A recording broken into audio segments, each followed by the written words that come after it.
तो streamline flow की अगर डायरेक्शन की बात करी जाए ना, तो हम ये कहते हैं कि पानी अगर इस तरीके से फ्लो कर रहा है, तो यहाँ पर अगर किसी एक पॉइंट पर डायरेक्शन निकालें तो ऐसे, इस पॉइंट पर निकालें तो इस पर टेंजेंट, इस पॉइंट पर निकालें तो यहाँ पर टेंजेंट, तो इस तरह से टेंजेंशियली ही उसकी डायरेक्शन सारी जाती है। अब हम ये कह रहे हैं कि भाई जैसे हमने आपको टैप का एग्जांपल दिया है ना, एग्जांपल जैसे हमने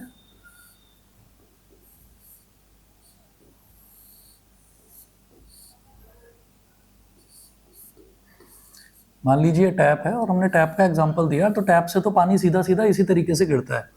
हम लेकिन इस तरीके का कर्व क्यों ले रहे हैं? हम इस तरीके का कर्व इस वजह से ले रहे हैं कि ज़रूरी नहीं है टैप ही हो, ऐसा भी तो हो सकता है कि कोई बड़ा सा पाइप है, जैसे ट्यूबवेल का पाइप होता है, तो ट्यूबवेल के पाइप में से पानी ऐसे निकलता है,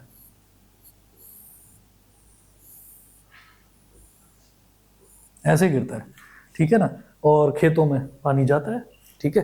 तो ये एक तरीका हो गया। तो हमने कहा कि हमने ऐसे इस वजह से कर्व बनाकर दिखा दिया कि अगर किसी इंस्टेंट पर हमको अगर डायरेक्शन निकालना होगा स्ट्रीमलाइन का, तो वो टेंजेंशियल होगा।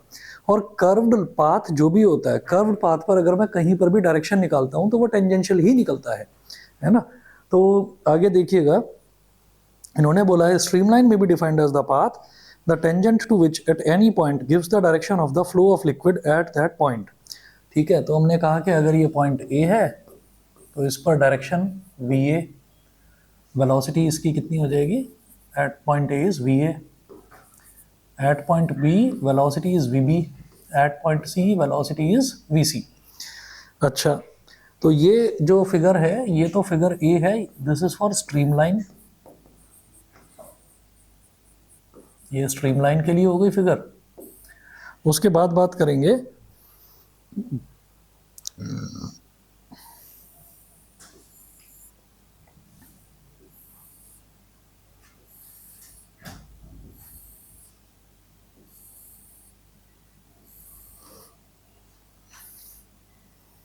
ये पूरा बहुत सारी स्ट्रीम लाइन्स हैं। जैसे मान लीजिए हम इसकी टैप वाटर की बात कर रहे हैं, ऐसे स्ट्रेट गिर रहा है, या एक पाइप में से ऐसे पानी निकल रहा है तो वो इस तरीके से कर्व पाथ फॉलो कर रहा है, तो इसके अंदर बहुत सारी स्ट्रीम लाइन्स हैं।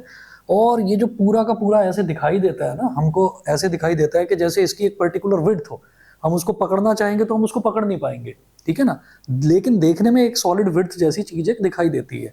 तो इसको हम पूरे को स्ट्रीमलाइन पैकेट बोल देते हैं कि ये स्ट्रीमलाइंस, बहुत सारी स्ट्रीमलाइंस का एक पैकेट है। तो यहाँ पर ये जो पूरा का पूरा पैकेट है, this is called tube of flow, tube of flow, ठीक है। और जैसे ये वाला हुआ, एक एरो इधर लगाओ, एक एरो इधर लगाओ, एक एरो इधर लगाओ और एक इधर लगाओ, ये क्या हो गई, ये सारी की सारी हो गई स्ट्रीम लाइन्स। तो बहुत सारे स्ट्रीम लाइन्स के जो पैकेट हैं वो पैकेट्स को ही हम ट्यूब ऑफ फ्लो बोल देते हैं, ठीक है। अच्छा, तो ये हमारा फिगर ए हुआ स्ट्रीम लाइन का, और ये फिगर बी हुआ अ ट्यूब ऑफ फ्लो। अच्छा, अब इसके बाद की बात करते हैं जरा, tube of flow, a bundle of streamlines forming a tubular region is called a tube of flow. अब bundle of streamlines, streamlines के बंडल को ही हम ट्यूब ऑफ फ्लो बोल देते हैं। नेक्स्ट देखें टर्ब्यूलेंट फ्लो, नेक्स्ट है टर्ब्यूलेंट फ्लो।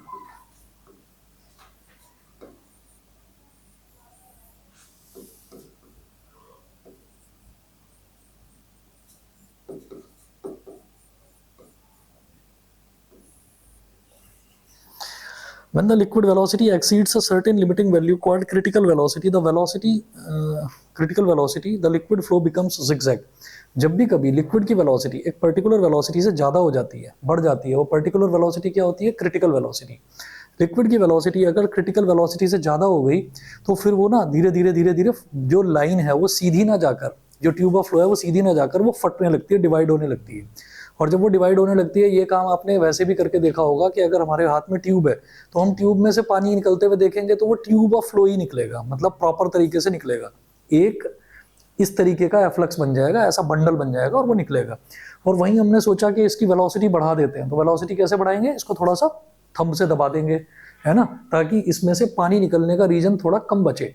तो पानी निकलने का रीजन जब थोड़ा कम बचेगा तो ऑब्वियस सी बात है कि उसकी वेलोसिटी अपने आप बढ़ जाएगी, क्योंकि उसको कम टाइम में जरा सी जगह है उसमें से ही बहुत सारा पानी जो है वो निकलना चाहेगा, तो इसलिए उसकी वेलोसिटी बढ़ जाएगी। वेलोसिटी बढ़ेगी तो कितनी हो जाएगी, क्रिटिकल वेलोसिटी को एक्सीड कर जाएगी, और जब क्रिटिकल वेलोसिटी को एक्सीड कर जाएगी तो पानी फैलेगा, है ना। यानी कि अब जो वो फैला हुआ फ्लो है उसको हम स्ट्रीमलाइन फ्लो ना बोलकर उसी को हम टर्बुलेंट फ्लो बोल देते हैं। तो टर्बुलेंट फ्लो की हमको जरूरत पड़ती है।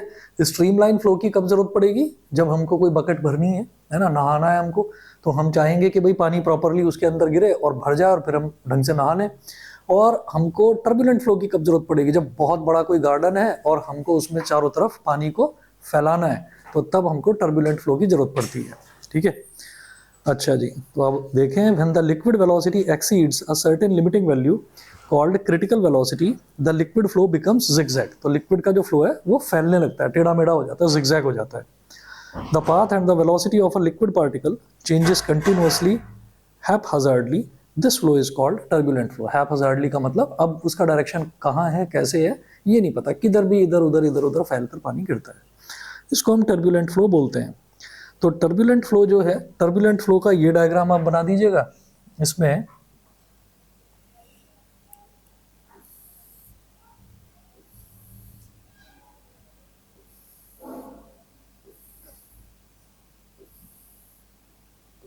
पहले तो सारा जो मतलब जितनी भी स्ट्रीम लाइंस हैं वो ऐसे सीधी सीधी जा रही थी। फिर हमने क्या करा, हमने यहाँ पर बीच में कुछ दबा दिया उसको, ट्यूब को हमने यहाँ पर ऐसे दबा दिया। तो अब यहाँ से तो पानी निकलेगा नहीं, तो पानी निकलेगा साइडों से, ऐसे ऐसे ऐसे,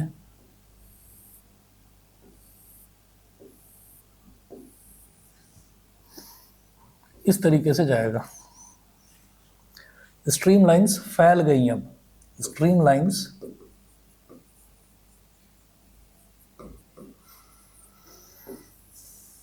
for a turbulent flow, streamlines for a turbulent flow. Next देखेंगे क्रिटिकल वेलोसिटी।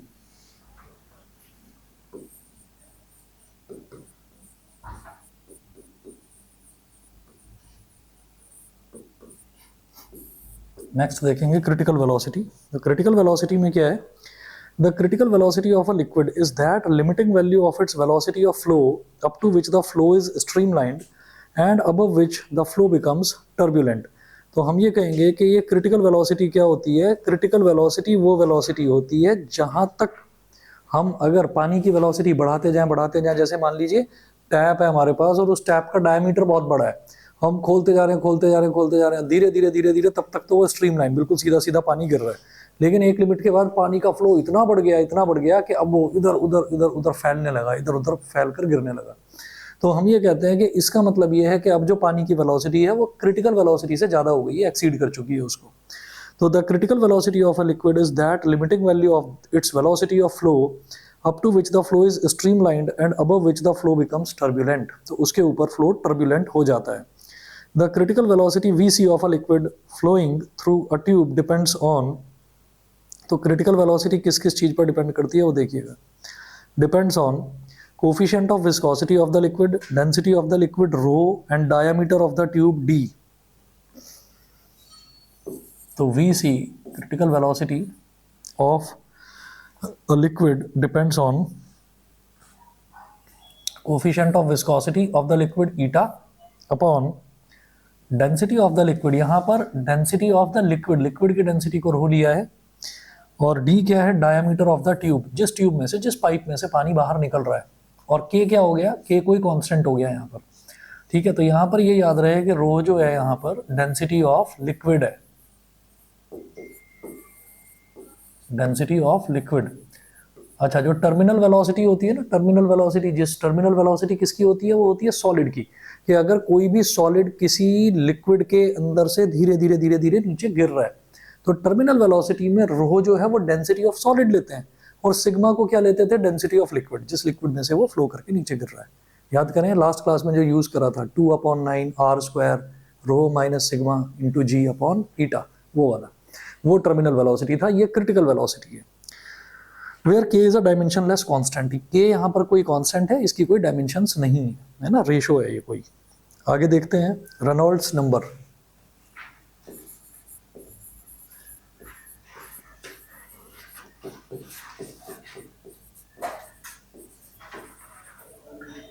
सर हाँ जी बोलिए।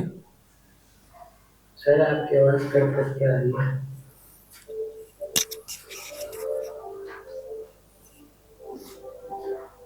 अभी ठीक आ रही है क्या, बताना।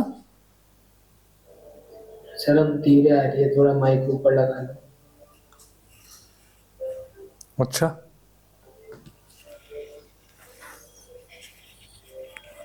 अभी बताओ, अभी ठीक है। हाँ जी सर। चलिए, रेनॉल्ड्स नंबर। तो रेनॉल्ड्स नंबर में क्या है, it is a dimensionless parameter whose value decides the nature of flow of a liquid through a pipe. It is given by, it is a dimensionless parameter whose value decides the nature of flow of a liquid through a pipe. Nature of flow का मतलब क्या है, liquid का flow जो है वो streamline हो सकता है, लिक्विड का फ्लो टर्बुलेंट हो सकता है। वो डिसाइड करने के लिए क्या कोई मैथमेटिकल पैरामीटर भी है हमारे पास, तो हम ये कहते हैं कि हाँ एक रेनॉल्ड्स नंबर नाम की चीज होती है। अब उससे कैसे पता चलता है, देखिएगा, it is given by R E, Reynolds number it is given by R E is equal to rho V D, rho V D upon eta. Rho क्या है यहाँ पर, डेंसिटी ऑफ लिक्विड, रो है डेंसिटी ऑफ लिक्विड, वी है velocity of liquid, और eta है coefficient of viscosity of the liquid. ठीक है, और कैपिटल डी है diameter of the pipe, capital D diameter of the pipe. तो ये सारी चीजें हमारे पास होनी चाहिए रेनॉल्ड्स नंबर निकालने के लिए। अच्छा, अब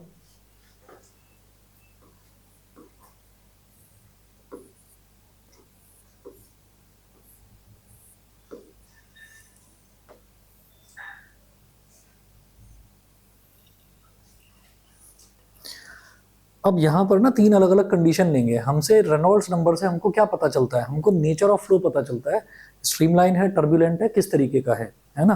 तो यहाँ पर हम ये कहेंगे R E is greater than zero, R E is greater than zero and less than 2000। R E जीरो से बड़ा है और 2000 से छोटा है। The liquid flow is streamlined और laminar, the liquid flow is streamlined, is streamlined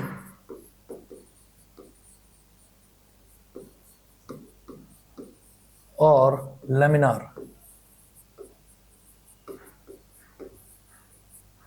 एक तो ये हुआ। दूसरा, are E is greater then 2000 and less then 3000, RE is greater than 2000 and less than 3000. The flow of liquid is unstable.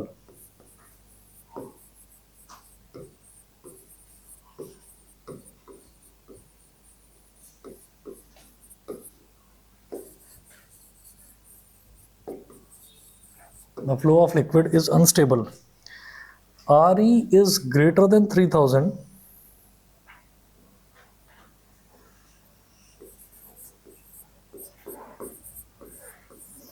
RE is greater than 3000।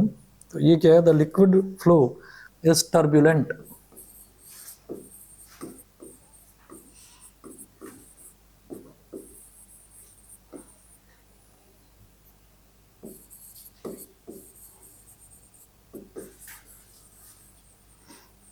The liquid flow is turbulent.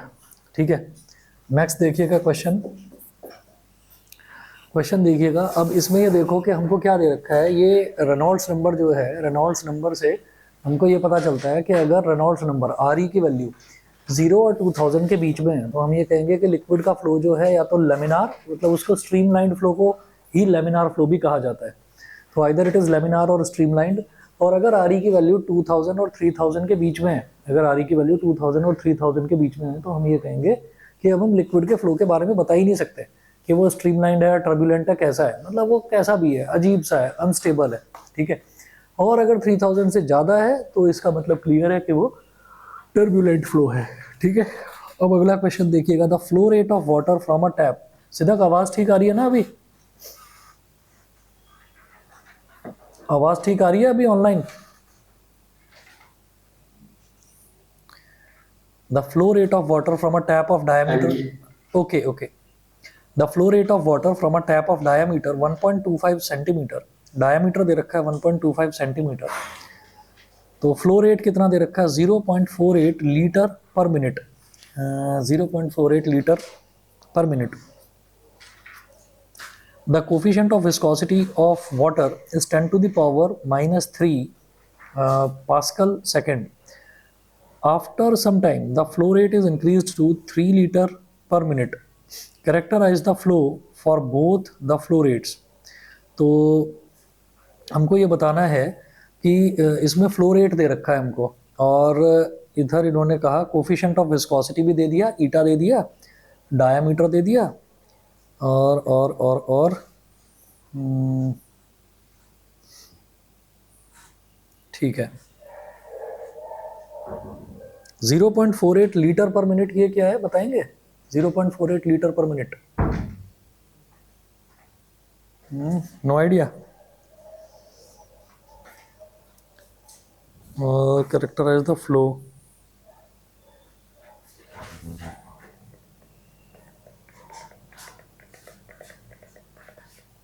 Velocity दे रखी है क्या litre per minute? देखकर बताओ जरा. नहीं,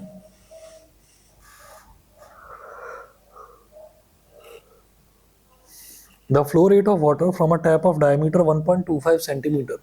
उनको एक टैप दे रखा है,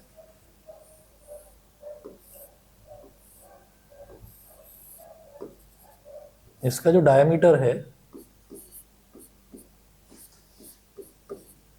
वो दे रखा है 1.25 सेंटीमीटर. वाटर दे रखा है, ठीक. अच्छा, अब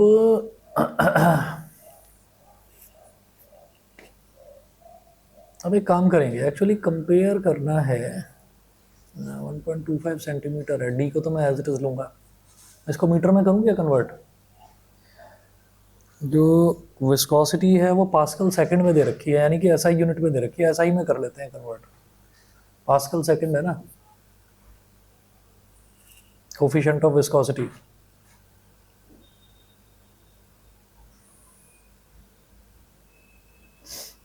ठीक है जी. इसको क्या करेंगे, जैसे 1.25 है, अब सेंटीमीटर को मीटर में कन्वर्ट करने के लिए क्या करते हैं, 100 से डिवाइड कर देते हैं. तो ये मेरे पास ऐसे हो गया 1.25 into 10 to the power minus 2 metre. वैसे भी याद रखिए सेंटी का मतलब 10 की पावर माइनस 2 ही होता है. ठीक है, तो ये तो डायमीटर हो गया. डायमीटर के अलावा इन्होंने क्या बोला है, 0.48 litre per minute. 0.48 litre per minute. अब लीटर पर मिनट जो है, मिनट जो है ना वो एसआई यूनिट नहीं है, वो सेकंड होती है एसआई यूनिट. तो वेलोसिटी जो है, वेलोसिटी 0.48 लीटर पर मिनट. हाँ जी, इसको कैसे करेंगे, जैसे लीटर पर मिनट है तो लीटर पर मिनट के लिए मैं इसको लीटर में और मीटर क्यूब में रिलेशन पता है?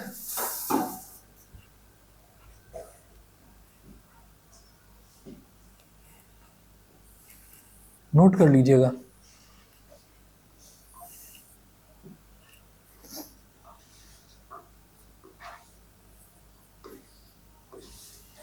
लिखिए इधर 1 litre is equal to 1000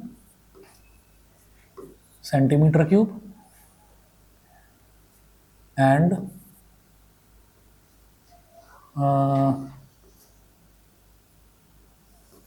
1 metre cube is equal to 1000 litre. 1000 litre ये होता है. अब लीटर को मीटर क्यूब में कन्वर्ट करना है. ठीक है, तो 1 litre is equal to 1/1000 metre cube, क्योंकि मीटर क्यूब भी तो वॉल्यूम की ऐसा यूनिट हो गई. ठीक है.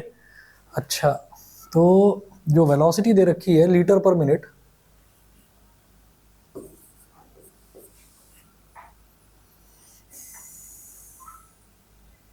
हम्म, 0.48 लीटर पर मिनट. न्यूमरेटर में लीटर है इसको मीटर क्यूब में कैसे कन्वर्ट करेंगे? 0.48 इंटू 1 लीटर में 10 की पावर -3 मीटर क्यूब, तो 0.48 लीटर में 10 की 0.48 इंटू 10 की पावर -3, तो ये न्यूमरेटर में आ गया मीटर क्यूब। डिनोमिनेटर में मिनट दे रखा है, इसको सेकंड में कन्वर्ट करने के लिए मीटर क्यूब पर सेकंड, है ना। सेकंड में कन्वर्ट करने के लिए क्या करेंगे? आपने मिनट को 60 से मल्टीप्लाई कर दिया, डिनोमिनेटर में ही तो भाई मिनट है, उसको 60 से मल्टीप्लाई कर दिया, सेकंड्स में कन्वर्ट हो गया। अच्छा, डेसिमल गया, नीचे आया 2 0, 6 10 जा और 6 8 जा, ये हो गया 8, और ये 1 2 3, और ऊपर 10 की पावर -3 है ही, नीचे 3 रहेगा तो ऊपर जाकर वो भी 10 की पावर -3, तो 8 इंटू 10 की पावर -6 मीटर क्यूब पर सेकेंड। ये सब कुछ मैंने इसको ऐसा यूनिट में कन्वर्ट करने के लिए करा है, ठीक है। हालांकि रेनॉल्ड्स नंबर जो है वो एक रेशो होता है, मैं नहीं भी करता तब भी कोई दिक्कत नहीं थी, है ना, पर फिर भी आपको समझाने के लिए ये मैंने कर दिया ऐसे, है ना। तो ये हमारे पास वेलोसिटी आ गई। तो मेरे को किस किस चीज़ की ज़रूरत है? मेरे को वेलोसिटी की भी ज़रूरत है। अब जैसे रो है, तो रो क्या होता है? 1000 किलोग्राम पर मीटर क्यूब, 1000 किलोग्राम पर मीटर क्यूब। ये आपको याद रखना है, लर्न इट।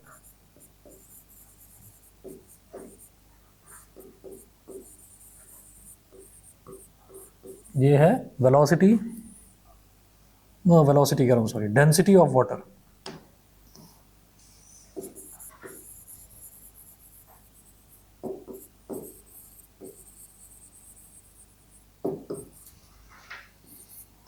मेरे पास रो आ गया, वी आ गया, और देखिएगा डी दे रखा है और ईटा भी दे रखा है।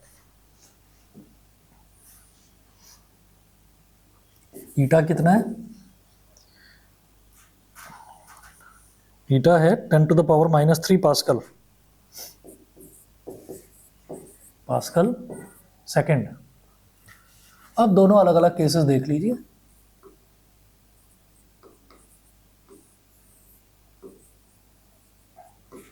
केस फर्स्ट,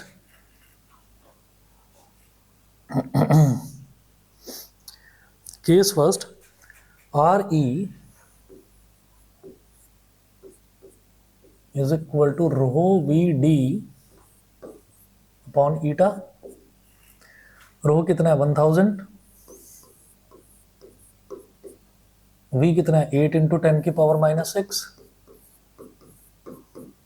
और D कितना है? 1.25 इंटू 10 की पावर -2,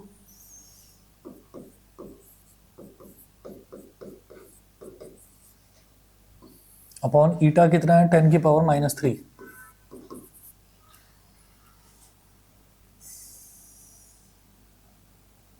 वन 1.25 का डेसिमल गया तो नीचे 2 0 आ गए, 2 0 से इसके 2 0 कैंसिल आउट हो गए,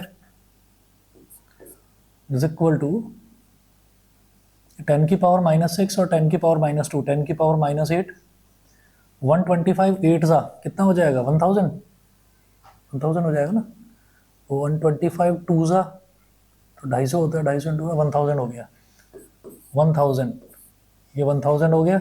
10 की पावर -6, 10 की पावर -2, 10 की पावर -8 प्लस 1, 10 की पावर -7, और ये 10 की पावर -3 ऊपर जाकर क्या हो जाएगा? 10 की पावर 3, तो ये कितना हो गया? 10 की पावर 6 इंटू 10 की पावर -7, ठीक है। तो 10 की पावर -1, 1/10, 0.1, ठीक। तो अगर RE 0 से बड़ा है और 2000 से छोटा है तो लिक्विड फ्लो कैसा है? स्ट्रीमलाइंड, ठीक है। तो हम ये कहेंगे सिंस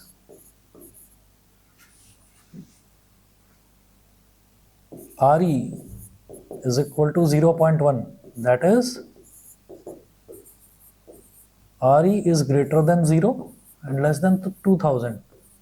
So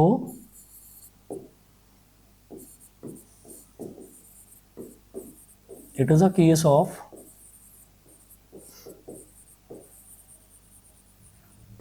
स्ट्रीमलाइन फ्लो।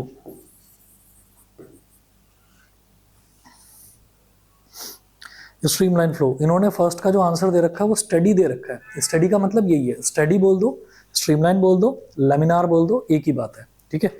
अब दूसरा केस वो बोल रहे हैं after some time the flow rate is increase to 3 litre per minute. तो flow rate is increase to 3 litre per minute, मतलब केवल वेलोसिटी में चेंज होना है, बाकी सारी चीजें सेम है।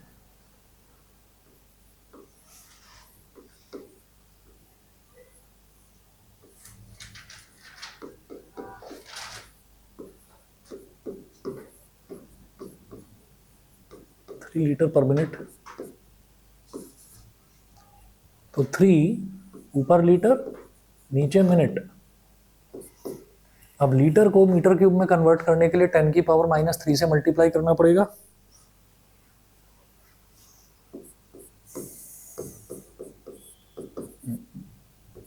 और नीचे 60, और ये हो गया हमारे पास मीटर क्यूब पर सेकंड। 3 1 जा 3 2 जा, अब 20 है ना, तो क्या करेंगे, 100 से ऊपर मल्टीप्लाई कर दो और 100 से नीचे मल्टीप्लाई कर दो। 25 जा 100, 5/100 इज 0.05, या 0.05 भी मत बोलो आप, ये 10 की पावर 2 है ना, ऊपर आकर -2 हो जाएगा, तो 5 × 10 की पावर -5 मीटर क्यूब पर सेकंड। ये इस बार वेलोसिटी ये हो गई। तो इस केस में जो हमारा आर ई होगा वो क्या हो जाएगा,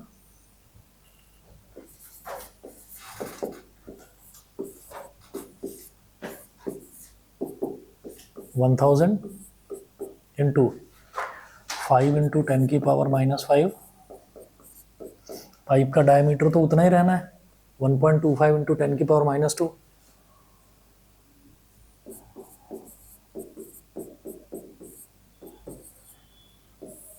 अपॉन ईटा।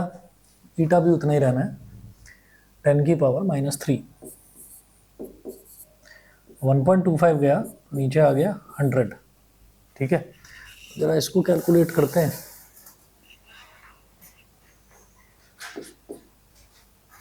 ये 2 0 से ये 2 0 कट गए।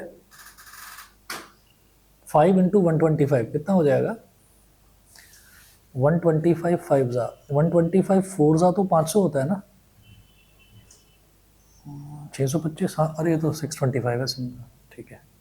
625, 125 5 जा 625, 10 की पावर -5, 10 और 10 की पावर -2, ये हो गया 10 की पावर -7 + 1, तो 10 की पावर -6 अपॉन 10 की पावर -3।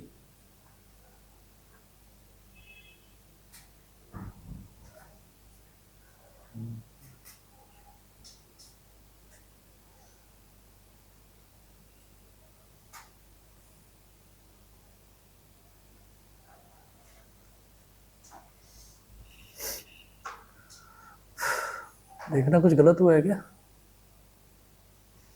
रो तो रो वी डी होता है ना, तो रो तो हमारा 1000 हो गया, वी हो गया 5 × 10 की पावर -5, 3 लीटर पर मिनट। तो 3 लीटर को मीटर क्यूब में करा तो 10 की पावर -3 अपॉन 60।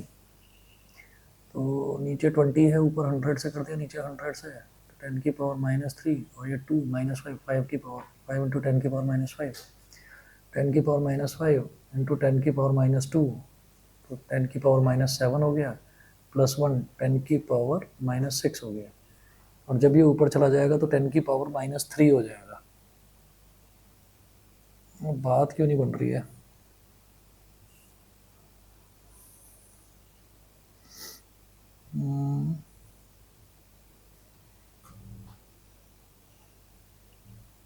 टेन की पावर -3 है,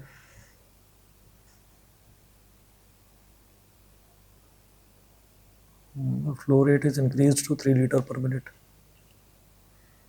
3 लीटर पर मिनट।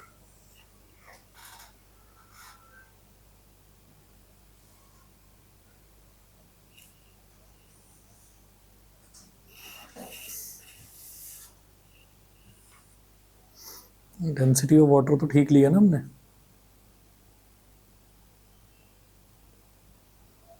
वन 1000 ही होती है ना density of water. Density of water 1000 kilogram पर मीटर क्यूब है ना। हाँ 1000 ही है, किलोग्राम पर मीटर क्यूब।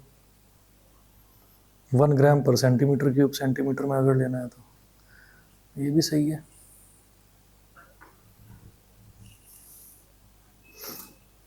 देखना मिस क्या हो रहा है, आंसर आ रहा है इसका टर्बुलेंट, सेकंड वाले केस का टर्बुलेंट आ रहा है आंसर। और टर्बुलेंट का मतलब क्या है कि जो हमारा आर ई है वो 3000 से ज़्यादा आना चाहिए। 3000 से ज़्यादा क्यों नहीं आ रहा है यहाँ, 10⁻⁻⁶। हाँ वेलोसिटी यहाँ आया था 8 × 10⁻⁻⁶ और यहाँ 5 × 10⁻⁻5। बस इतना ही बढ़ा बस। जैसे ये वाला वेलोसिटी निकाला था 0.48, नीचे 100 आया था और ये 60 कर दिया, मिनट को सेकंड में कन्वर्ट करने के लिए 60 कर दिया। लीटर है 0.48 × 10⁻⁻3, तो यहाँ पर 3 × 10⁻⁻3 है ना। अब नीचे 100 तो यहाँ पर आएगा नहीं, 320 1/20 वैसे भी 0.05 ही होता है, तो 5 × 10⁻⁻5 ये तो सही करा है। रो 1000 है ना। 5 × 125 625 होता है, ये भी ठीक है। 10⁻⁻7 हो गया, -6 हो गया, ये -3 ऊपर जाकर +3 हो जाएगा, 10⁻⁻3 बन जाएगा। 625 × 10⁻⁻3। टर्बुलेंट कहाँ से आ रहा है ये? एनसीईआरटी है किसी के पास अभी? नहीं, चलो चेक करके बताता हूँ यार टर्बुलेंट कहाँ से आ रहा है ये। ठीक है, और फिर हमारा equation of continuity Bernoulli's principle next class में देखते हैं। ठीक है, ये क्वेश्चन मैं आपको देखकर बताऊंगा कि यहाँ टर्बुलेंट कैसे आ रहा है। चलिए देखता हूँ, देखकर बताऊंगा। ठीक है, कुछ गड़बड़ हुई है इसमें।